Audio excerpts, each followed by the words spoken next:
Hello and welcome to On the Go with AAUW, the American Association of University Women. I'm your host, Jennifer DeSano, the Executive Director of the Osher Lifelong Learning Institute at George Mason University. And today on the show we're going to be discussing the Fall for the Book Festival at George Mason University. The festival brings together people of all ages and interests to discuss books, meet authors, engage in workshops, and other wonderful events. The festival will occur September 25th through September 30th this coming fall. And my guests today are Bill Miller, the Executive Director of the Fall for the Book Festival, and Kara Oakleaf, the Festival Director. Welcome. Thanks for joining me. Thanks for having us. So good to see you. Thanks for having us. Yeah. Well, behind us we have a wonderful example of the poster that is being put around all over town to let people know about the festival, and isn't it lovely? Can you tell us, was this a competition? Yes, we do. We run a poster contest every year, and we had probably close to 50 entries this year, and this was the winning poster. We really love it. The artist is named Ben Small, and he's from Cleveland, Ohio. We're really happy that he found out about our festival. Yeah, well, it's beautiful, and I think it's eye-catching and definitely going to draw in the public and to show them all about what is being offered. Bill, you've been the Executive Director of the festival. What is your role? What do you do as Executive Director? I get to vote on posters, for one thing. But I also try to sort of take the long view, and that means in terms of governance of the festival, calendaring of the festival, the sort of architecture of the festival, the development aspects, the fundraising aspects of it.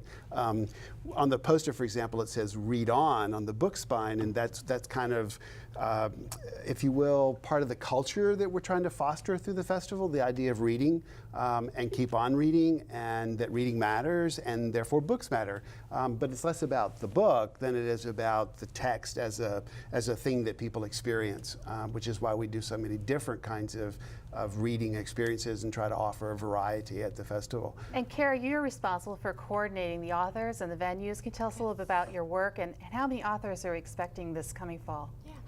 We have over 150 authors every year. I think this year we're going to have about 175, and they will represent every possible genre of literature that you could want: fiction, nonfiction, poetry, history, science, current affairs, and children's and young adult literature as well. Wonderful, wonderful. And I think you also offer some prizes for various authors that you have. I know you've had some headliners come in over the years. This festival's not new. It's been going on for 18 years now. Right. And you've brought in amazing, amazing authors from all around the world, really. Last year you had in Diana Gabaldon, and she's the Outlander book series author. The year before that, Jodi Picoult, who is My Sister's Keeper. She's done many, many books. And then, of course, Stephen King, the thriller authors, David Balducci. And it's just fabulous for our community here in Northern Virginia to be able to have these major authors come in and visit. And one of the things that you do for them is bring in the Mason Prize. Is that a way to honor them? And what is that?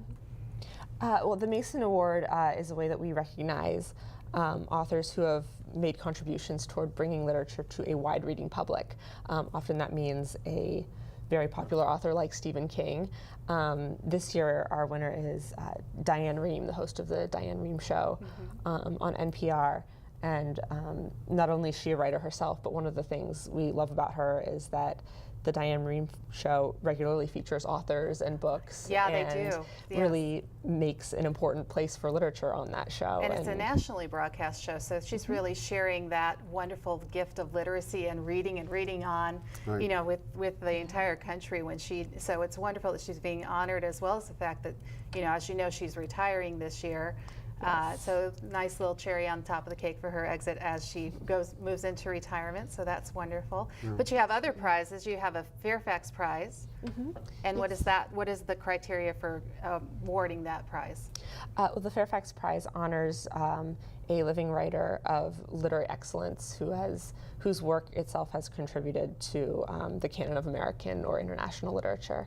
The author receiving the Fairfax Prize this year is Sandra Cisneros, who many people will probably remember reading The House on Mango Street in school.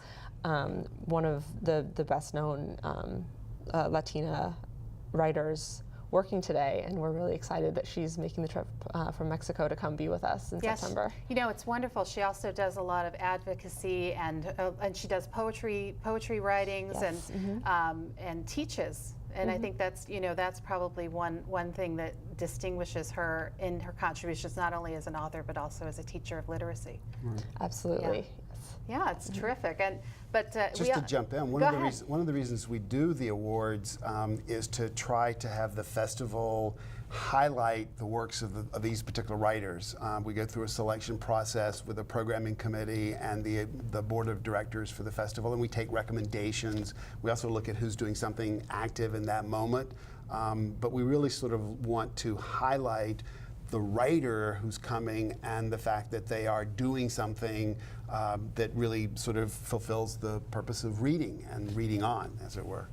And you also have a collaboration that with George Mason University Office of Campus Life, is it? University Life. University Life, where the incoming freshmen are going to receive a book by an author that's going to be highlighted in the festival. But this isn't the first time you've done that. You've done that before. Last year, I believe. Yes.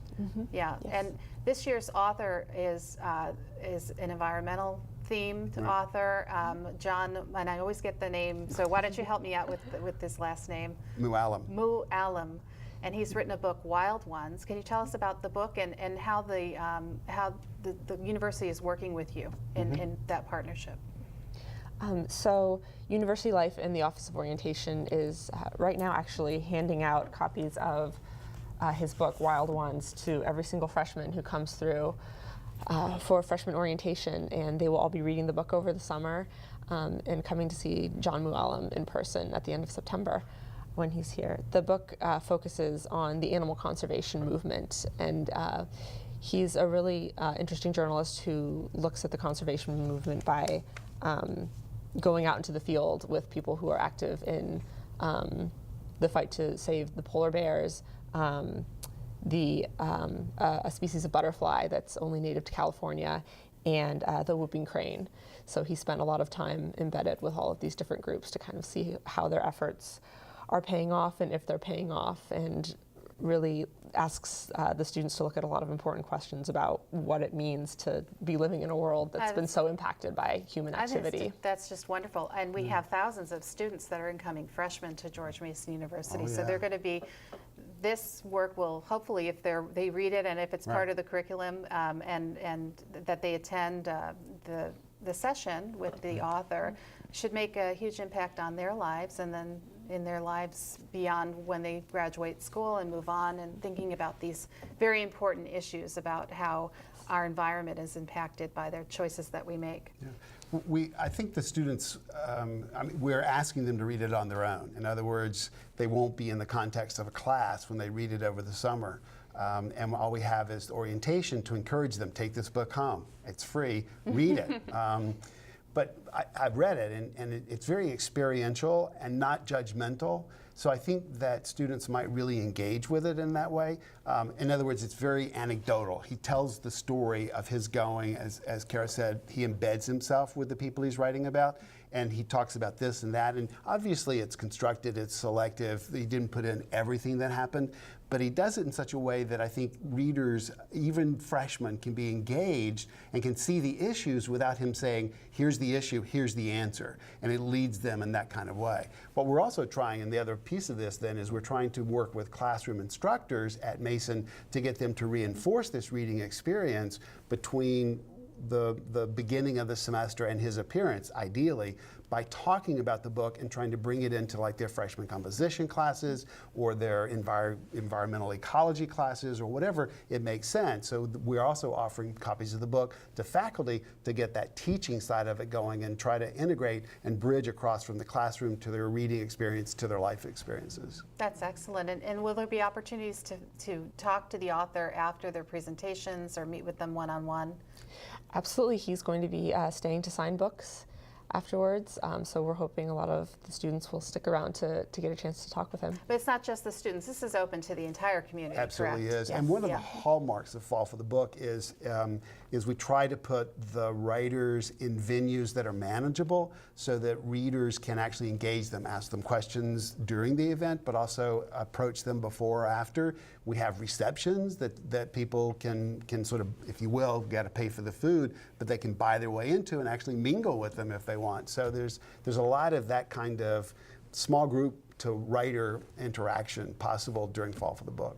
So we also we're going to expect to see Lauren Groff, and can you tell us a little about her works and some of the things that she's going to be talking about in her presentations? Yeah. So Lauren Groff is coming with her third novel, Fates and Furies, and it's been a bestseller this past year. It was actually the book that President Obama said was his favorite book of 2015. So Well, we're there you really go. excited That's a that great we're endorsement. having her come. Yeah. That's fantastic. Wow. And then also Patricia Briggs is another main headliner that you're having bring in. And do you want to talk about her books? Yeah, she is a very well-known urban fantasy author. She'll be speaking at the McLean Community Center in the Alden Theater in McLean on Thursday, September 29th. And is she a young adult author, or is she more for all No, ages? adult author, You yes, do have some yes. young adult authors coming, I believe, right? We do, yes, yes. On Sunday, September 25th, our opening day, we'll have a series of young adult author panels at the Sherwood Center in Fairfax. So there'll be something for all ages. So young adults, and also there's some children's books and children authors. So they have an Absolutely, yes. anthology that you put together. Right. Exactly. Yeah, Yes. just that children's anthology, we partner. I mean, Fall for the Book is a partnership. I mean, there are a lot of different partners at the sponsor level, but also at the participatory level. The Northern Virginia Writing Project screens and encourages students to write poems, essays, short stories, and then sort of filters those up, and we publish an anthology. And then we invite the students who are in the anthology to come read. For many of them, it's their inaugural publication experience, but it's also their chance to read their own work. And, so their families come in and they sit there and they listen to them, and it's just a great event. Now, you also have events that you coordinate along with author visits, and this is one example. There's the 100th Meridian Project, which you're partnering with the College of Visual and Performing Arts at George Mason University. Can you tell us a little about that particular project? Yeah. So the 100th Meridian Project is an interdisciplinary project. We're working with College of Visual and Performing Arts as well as the College of Science. The inspiration for this project was a book by William Styron about John Wesley Powell, who explored the West in the 1800s and was out there and said, this place cannot be inhabited. He recognized immediately an environmental issue, right? Absolutely, a big environmental issue, and now we're seeing the results of that with the droughts in California and the West. And one of the things this project is asking is, how is it that even when science recognizes and identifies a problem like that, sometimes it's still ignored politically or culturally, and how do you deal with that, not only with the John Wesley Powell story, but with the same kind of issues we face today. Yeah, and Rick Davis is partnering with you on bringing some wonderful performances. Do you want to elaborate a little bit on that? Actually, that's the funny part. Fall for the Book as a literary festival isn't just readings and panel discussions and things, but this is going to be a performative experience. But they're still working on it, so I can't tell you too much about it. Wow, yeah. Because they're still writing and they're still working on it. This is nice that we're getting a little sneak peek, though, because it also gives our viewers an opportunity so that they can go and pick up various books of these authors. So get your pens and pencils out, or your tablets out, and write down the names of some of these books, and then you'll be able to read them in time for the festival, which isn't until September. Right. And then we'll actually see what comes to be with the Powell explorations. We also have a website and we have a phone app, and the schedule will soon be up on the website and on the phone app, and it works on both platforms. Well, on your website, it's fallforthebook.org. Correct. I did a little perusing, and it mentions that the festival began in 1999, Right. and that you've actually been involved in the festival since that time. Can you tell us a little bit about how the festival began and how it's ebbed and flowed and become what it is today. I guess it started out as a 2-day festival. It did, or 2 days and 1 night. Randolph W. Church, who was a former rector of the university, had the idea. He thought that with the socioeconomic status level that we have here in Northern Virginia, with the cultural aspirations and foundation we have, that something like this was needed and would be a nice complement to what the community had to offer. So he talked to John Mason, then the mayor of the city of Fairfax, and to Alan Merton, then the university president, and they immediately saw this as a great idea. So, you know, there's the trickle-down theory here in university administration anyway. So it came to me to help organize a study committee to put it together. And my colleague Steve Goodwin stepped into, a writer, stepped into that. And Alan lent us the talents of his wife, Sally Merton, and she became one of the stalwarts of the festival for years and years. So we pulled this committee together in '98 and studied it through that winter, and by spring, pretty much knew what we wanted to do, planned it over the summer, did the first one in that fall, started on a Thursday night in the basement of the campus bookstore with a reading, and then Friday was on campus with events all day long, and then Saturday we had events in the city of Fairfax. And from that, probably 24 writers, we've grown year by year by year to what Kara said, 175. Wow, Yeah. wow, what a success story. That's fantastic, and congratulations. Thank you, but the key is to build more partnerships. So, you know, we bring in, the Fairfax County Public Library has been involved since the beginning, but you bring them in and they lend their support, but then they bring in the branch friends groups, and now a number of those friends groups are contributing to the financial operation, but they're also offering venues, so we send writers to those venues. So we really sort of have what I sometimes call a kind of distributed model, where a lot happens on the Fairfax campus of George Mason, but if you can't get there, there's something in Arlington, there's something over, because we're now partnered with the Alexandria Public Library, there's going to be some stuff there, and within the Fairfax system, many of the branches have events Lots as well. Lots of support from Fairfax City as well, and Oh, yeah. I think you're also doing some things in Washington, D.C. and Maryland as well, occasionally. Yes, the Writer Center in Bethesda is one of our partners, and they're doing 2 events this year in partnership with us. We are, and Upshur Books in DC, a new independent bookstore. Oh, and of course, in the past couple years is hosting an event for us this year. Center Stage over in Reston, they're also Yes. doing the Billy Collins performance. Yes, Poet Laureate Billy Collins will be there. Performance. Well, should we call it a performance? Will he be reading? He's a bit of a performer, I we think. I'm safe in saying that. You Okay, absolutely are. that's good. And Billy Collins reads, but he is a performer. I've seen him and stood next to him where he was engaged in a joke-telling contest with another writer named Richard Bausch. It was the most amazing thing I've seen in a long time. And that's going to be on, what, September 20th? Wednesday, September 28th. 28th. At the Reston Community Center. And that's an evening performance, correct? Yes. Okay, fantastic. And many of these are evenings, so people can come day, evening, they're Right. throughout the week. So there will be opportunities for people with families or individuals after work, or Absolutely. lots of venues around the region and lots of things to do, and different time slots, which is great. We didn't talk about history. And although we did talk about Powell and his exploration, we didn't talk about McPherson and his book on history. Yes, he's a very well-known historian who writes about the Civil War. That's right. So we're really excited to be having him. He'll be at the George Mason campus. He's written many books. Yes, a prolific author of events in history. Right. Yeah. Yes. So that's for our history buffs out there. That'll definitely be very appealing. Yeah. Oh my goodness, there's just so much to talk about. How can our viewers get involved with? I know this is mainly a volunteer-run effort. Yes, you're looking at our only paid employee.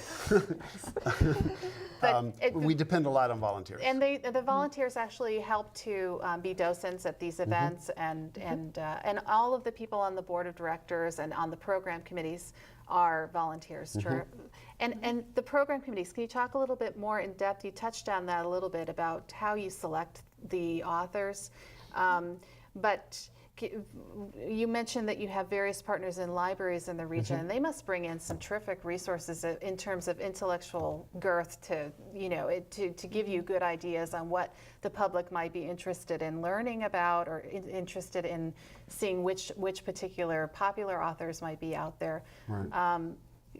You want to talk a little bit about the program committees? The program committee meets roughly every month, and it sometimes takes off for August, or when we get close to the festival, we're a little too absorbed. But we do meet with them, and it's just an interesting, stimulating exercise because everybody brings books. They talk about what they're reading. That we're out there with our iPads and our computers. We're looking at what the publication dates are for things.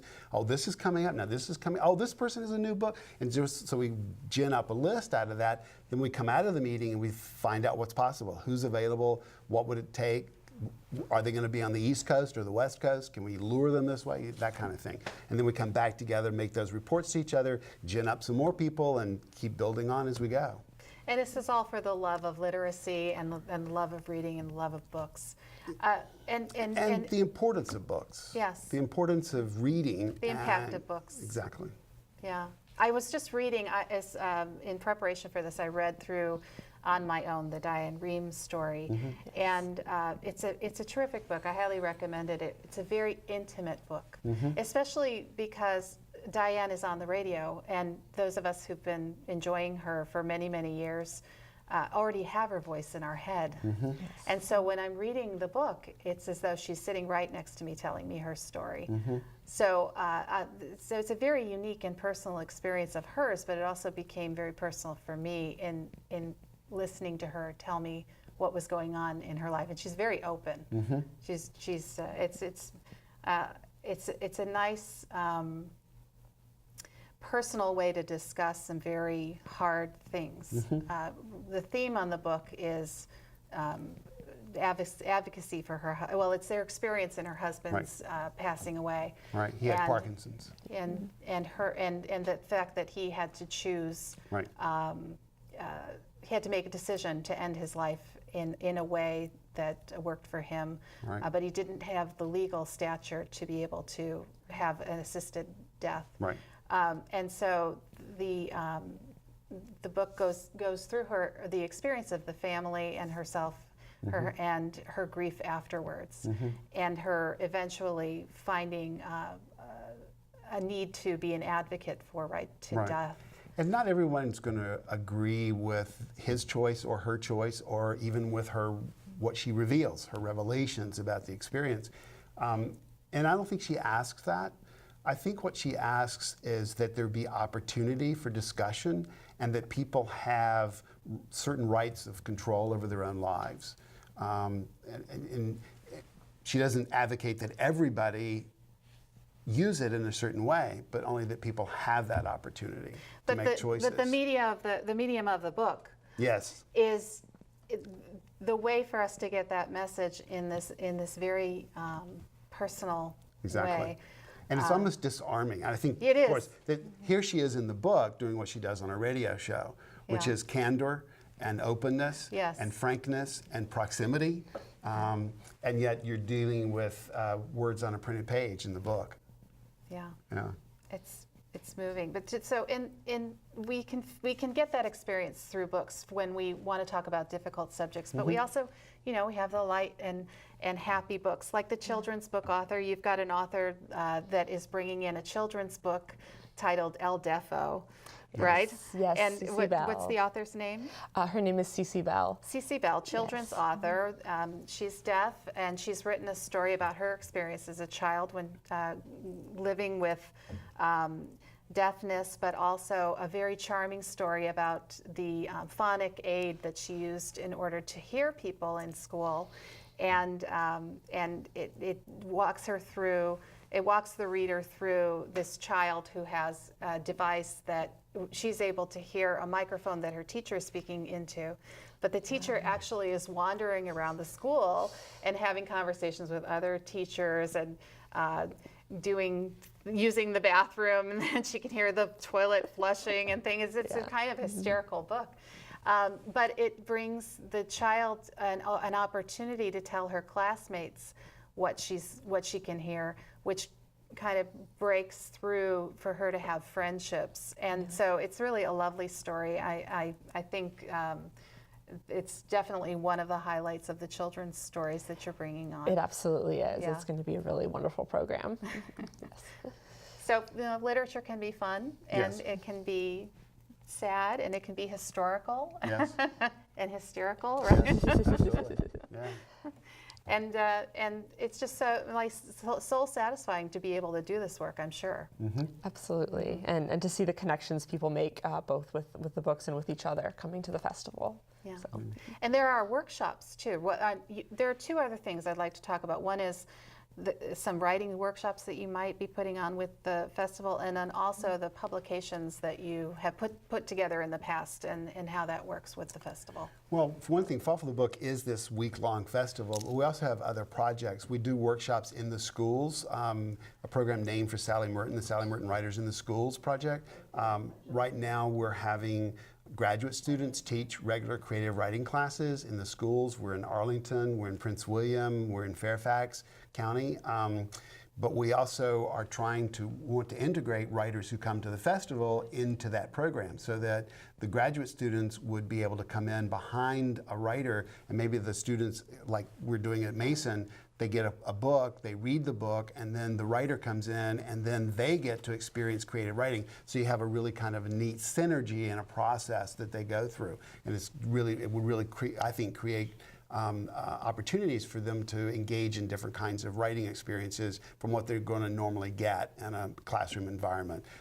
We're still developing the model, but we found that to be really sort of successful. And we also have started some small presses run through George Mason, so that the graduate and undergraduate students at Mason can see the difficult choices that are being made now by publishers who are trying to turn a profit and keep producing books at the same time, and look at the new ways of innovating. So the festival is going on September 25th through September 30th, yet you also have these wonderful other things that you're doing all year round, which Yes. is terrific. And you can learn more about it at fallforthebook.org. Thank you so much, Bill and Kara, for joining me today. This has been terrific. You've been watching On the Go with AAUW. I'm Jennifer DeSano. Thank you.